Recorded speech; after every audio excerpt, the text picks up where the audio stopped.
কিনতেই চায় না, যে আমার দরকার নেই। বাংলাদেশের স্বাস্থ্য খাত কি কেবল বাজেটের অভাবে ধুঁকছে, নাকি মূল সমস্যা ব্যবস্থাপনায়? আসন্ন জাতীয় বাজেটকে সামনে রেখে জাতীয় প্রেস ক্লাবে অনুষ্ঠিত এক গোলটেবিল আলোচনায় উঠে এসেছে এমন কিছু চাঞ্চল্যকর তথ্য। বিশেষজ্ঞরা বলছেন, দক্ষিণ এশিয়ার দেশগুলোর মধ্যে বাংলাদেশের স্বাস্থ্য বাজেট যেমন কম, তেমনি বরাদ্দকৃত অর্থের বড় একটি অংশ ব্যয় করতে না পারা আমাদের বড় ব্যর্থতা।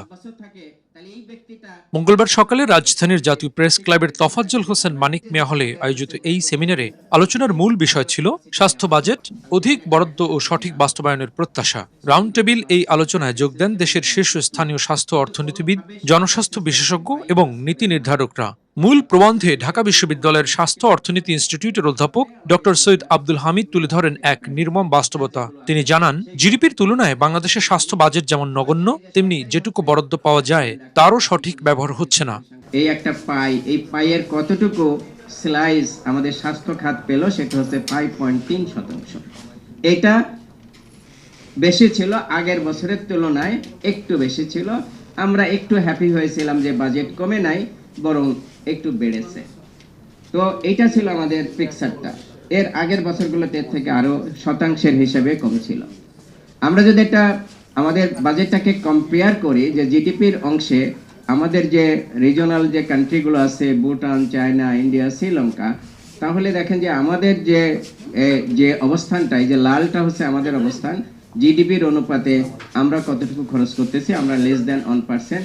সবাই কিন্তু আমাদের এই রিজনে যে দেশগুলো এখানে আমরা আলোচনায় নিয়েছি, সেখানে কিন্তু সবাই কিন্তু আমাদের উপরে আছে। তাহলে আমরা আমাদের রিজনাল কনটেক্সট আমরা বুঝতে পারলাম। আলোচনায় উঠে আসে, বাজেট বাড়লেও কেন সাধারণ মানুষ এর সুফল পাচ্ছে না। জনস্বাস্থ্য বিশেষজ্ঞরা আঙুল তুলছেন প্রশাসনিক অদক্ষতা, দুর্নীতি এবং দক্ষ জনবলের অভাবের দিকে। বিশেষ করে ওষুধ সরবরাহ ব্যবস্থার সীমাবদ্ধতা এবং উন্নয়ন বাজেট বাস্তবায়নে ধারাবাহিক স্থবিরতাকে স্বাস্থ্য খাতের দুর্বলতার প্রধান কারণ হিসেবে চিহ্নিত করা হয়।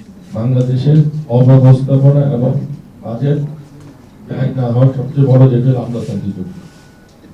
তার মধ্যে ক্রয়ের ক্ষেত্রে যে প্রসিডিউরগুলো আছে, সেই প্রসিডিউর অনুযায়ী আমরা আমাদের স্বাস্থ্য সেক্টরে অনেক জায়গায় সরকারি করতে পারি। দ্বিতীয় যে সমস্যাটা আছে, শুধু এটা স্বাস্থ্য সেক্টর না, বাংলাদেশের সব জায়গায় বাজেটের এলোকেশন দেখা যায় যে জুলাই বাজেট পাস হওয়ার পরে সেই এলোকেশনগুলো আস্তে আস্তে ডিসেম্বর, জানুয়ারি, তারপর বাজেট টেন্ডার প্রক্রিয়া করে ম্যাক্সিমাম দেখা যায় না এটা প্রক্রিয়া সম্পন্ন করতে পারে। গোলটেবিলে অংশ নিয়ে সংসদ সদস্যবৃন্দ এবং স্বাস্থ্য খাত সংস্কার কমিশনের প্রতিনিধিরা বলেন, দরিদ্র ও ঝুঁকিপূর্ণ জনগোষ্ঠীর জন্য সাশ্রয়ী চিকিৎসা সেবা নিশ্চিত করতে আসন্ন বাজেটে স্বাস্থ্য খাতকে সর্বোচ্চ অগ্রাধিকার দিতে হবে। তবে তার আগে নিশ্চিত করতে হবে স্বচ্ছতা ও জবাবদিহিতা। মাধ্যমিক পর্যায়ের হাসপাতাল বা টারশিয়ারি হাসপাতাল সে ফাঁকি দেওয়ার ব্যবস্থা আছে।